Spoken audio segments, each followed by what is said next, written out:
One of the concepts we come across in Maseches Eruvin is Tel-Hamislaket.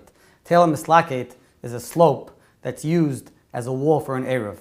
And there are different ways to measure the slope to make sure it's kosher to use as a wall for an Eruv. First, Rabbi Shatkin will show us how a Tel-Hamislaket looks, then we'll go out and see how to measure it. Rabbi Shatkin? So when we have a mechitza, we have a fence, so that's clearly a wall. But when you have a slope at a certain grade, the Gemara says that also becomes a wall. If the slope goes up 10 tfachim within Dalet Amos, then this slope here would be considered to be a Tel-Hamislaket. There is a debate as to whether the Dalet Amos is considered to be the base, or do we use the Dalet Amos to be the hypotenuse.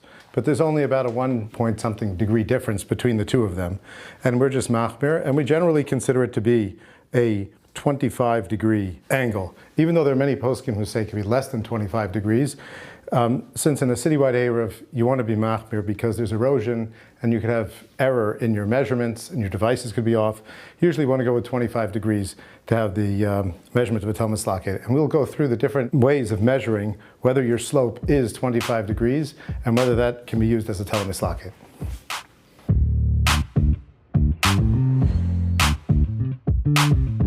We are here at the Tel-Hamislaket, and Rabbi Shatkin will show us how do we measure this slope going up to make sure it's proper for the halacha that's necessary to be a mechitza of an Eruv. Rabbi Shatkin? Now the first rule of thumb, before you have to take out your measuring devices, is to try to walk along it. If you're having difficulty walking or you have to focus on what you're doing, you focus on your walking, you probably have a Tel-Hamislaket. And that's the reason that the Gemara gives. A Tel-Hamislaket is considered to be a mechitza for the very fact that you cannot walk on it. So now Rabbi Shatkin will show us 3 different ways to measure this Tel-Hamislaket. The first, which Rabbi Heinemann presents in the Star K video, is the ratio for 10 tfachim to 4 amos is a 2-to-1 ratio. So you would take any board that's 2 times the length of its height, this being the height of 4 feet and the length of 8 feet, that would actually be Dalet Amos. You would put a level on it and see if it's level, then you know you have a Tel-Hamislaket. If it's even more than level, if it goes up like this, you know you're even steeper, and you certainly have a Tel-Hamislaket. The difficulty with these types of devices is that you have to make sure that it stays on a right angle. As you can see, this one is not completely on a right angle. You have to be careful in your construction to make sure that it is a right angle and that it remains a right angle the entire time you're using it. The other difficulty with these is just that they're cumbersome and difficult to carry around. You could cut it down to 4 feet and 2 feet. It'll be easier to fit in your car, but it won't be easier to navigate when you're walking on a Tel-Hamislaket. I've seen many a rabbi tumble down a Tel-Hamislaket when trying to use a device of this sort. The next device we have for measuring a Tel-Hamislaket is actually an angle measurer. When placed on the Tel-Hamislaket, it'll give you a reading how many degrees. This particular one should be around 25 degrees, and that would show that it's a valid Tel-Hamislaket. Another way is using a digital. The digital is basically the same thing. The reason why I prefer the digital is because the meter keeps bouncing back and forth.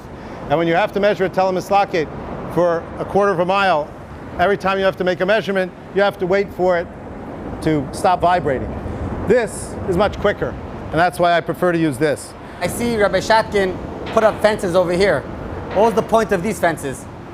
So this Tel-Hamislaket works as a mechitza in one direction. The Eruv is now going to turn and continue on in that direction. The question was, is a Tel-Hamislaket a mechitza going in this direction? If somebody is walking along the Tel-Hamislaket this way, does it count as a mechitza? Because of that uncertainty, someone asked me to build a wall going up here. Now we have an opening of less than 10 amos, and the wall continues over there. So that our pirza here is omid meruba, and it's less than 10 amos. The debate is whether or not this was at all necessary. My feeling was that if one of the rabbanim in the town wanted it, it was worth building because that would make shalom.